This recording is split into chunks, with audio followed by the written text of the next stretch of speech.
का योग किसी के लिए जरूरी नहीं है, फिर भी अगर इस योग का कोई अभ्यास करता है तो हिप्स के ओपनिंग सही होती है, हिप जॉइंट में फ्लेक्सिबिलिटी आती है और कमर के नीचे वाले भाग में किसी भी प्रकार का पेन है, जैसे कमर दर्द है, साइटिका का दर्द है या मसल्स का पेन है, तो उसमें बहुत अच्छा आराम मिलता है। और आज तक जिन्होंने मिडिल स्लिप नहीं लगाई और जिनके मन में इच्छा होती है ऐसे तो नहीं होता है, तो वो उस वीडियो को देखने के बाद मिडिल स्लिप लगाना सीख जाएंगे। तो वीडियो आपको अच्छा लगे तो लाइक करें और उन दोस्तों को जरूर शेयर करें जिनके मिडिल स्लिप लगाने की इच्छा है। तो आज के वीडियो को शुरू करते हैं। नमस्कार दोस्तों, मेरा नाम है नवरंग, आप देख रहे हैं टिप टॉप हेल्थ और आज आ गया है फिर नया बुधवार और अपनी योगा डे सीरीज का 62 एपिसोड।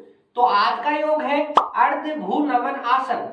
इसको इंग्लिश के अंदर मिडिल स्लिप भी कहा जाता है और इस योग को जब अपन करते हैं तो अपना शरीर 50% जमीन पे चिपका हुआ रहता है, इसीलिए इसको अर्ध भू नमन आसन कहते हैं। इस योग का नियमित अभ्यास करने से अपनी लेग की फ्लेक्सिबिलिटी अच्छी होती है और कमर के नीचे वाले भाग में किसी भी प्रकार की समस्या है तो आपको बहुत अच्छा आराम मिलता है। तो मिडिल स्लिप को शुरू करते लगाने के लिए सबसे पहले अपने कमर वाले शरीर को वार्म अप करना पड़ेगा, क्योंकि यहाँ से अच्छी गर्मी आएगी तभी अपना मिडिल स्लिप सही लगेगा। तो कमर को वार्म अप करने के लिए आपको बटरफ्लाई योग बताया हुआ है, तो उसी प्रकार बटरफ्लाई करने के लिए इस प्रकार दंडासन की स्थिति में आए और अपनी दोनों एड़ियों को अपने यहाँ मूलबंध के पास लगाए और यहाँ से अच्छा पकड़े और इस प्रकार कम से कम 50 to 60 तक राउंड इस प्रकार करना है। यानी 50 to 60 अपन करते हैं तो अपने कमर की मसल्स में अच्छी वार्म होगी और यहाँ किसी भी प्रकार की फिर समस्या नहीं होगी और मसल्स में फ्लेक्सिबिलिटी आएगी। तो फर्स्ट काम आपको करना है बटरफ्लाई में अच्छी प्रकार मूवमेंट करना। कमर वाला हिस्सा अच्छी प्रकार से गर्म हो जाए, आपका वार्म अप हो जाए, तो उसके बाद इस प्रकार पैरों में 2 से 3 फीट का स्पेस बनाएं और इस प्रकार अपने जो पीठ वाला हिस्सा है यानी नितंब वाले हिस्से को इस प्रकार मूव करवाएं। इससे अपने यहाँ की सभी मसल्स में खिंचाव आएगा और सही योगासन करेंगे। यानी इस प्रकार कम से कम आपको 30 से 35 राउंड डेली करने हैं, जिससे अपने यहाँ की ओपनिंग सही होगी। और यहाँ होने के बाद फिर आप अपने दोनों पैरों को सही पोजीशन में लें, यानी इस पंजे को सीधा करें और इसको यहाँ से इस डिग्री 90 डिग्री पे घुमाएं और फिर आप इस पैर को इस प्रकार यानी इस पैर को एकदम यहाँ की जो भी मसल्स है उनमें अच्छा मूव होगा। यानी इस प्रकार होने के बाद इसको फोल्ड करें और फिर लेफ्ट को ओपन करें इस प्रकार। यानी कम से कम इस अभ्यास में भी आपको 30 से 35 राउंड आप डेली करते हैं तो आपकी जो भी मसल्स हैं यहाँ की जो अपने जॉइंट वाले हिप जॉइंट की और जो भी नी की मसल्स हैं उनमें अच्छा मूवमेंट आएगा। यानी 30 से 35 राउंड इन सभी का होने के बाद फिर आप अपने पैरों में थोड़ा सा स्पेस बढ़ाएं और अब इस प्रकार अपने दोनों हाथों से इस प्रकार कोशिश करें। फिर भी आपका इतना ही मिडिल स्लिप होगा। मिडिल स्लिप होने के बाद फिर आप यहाँ इस पोजीशन में आने के बाद इस प्रकार अभ्यास करें।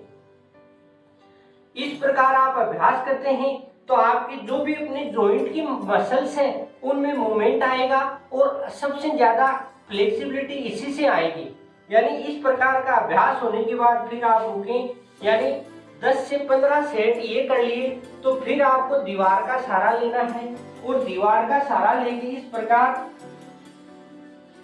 अपने दोनों पैरों को फैलाएं और दोनों हाथों को पीछे की तरफ लें और इस प्रकार दीवार के पास सटाएं।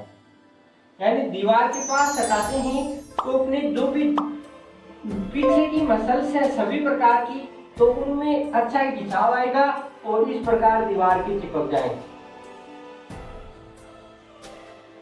यानी इस प्रकार दीवार के सहारे से आप चिपकने की कोशिश करते हैं तो हाथों को पीछे भी रख सकते हैं और दीवार की चिपका भी सकते हैं इस प्रकार।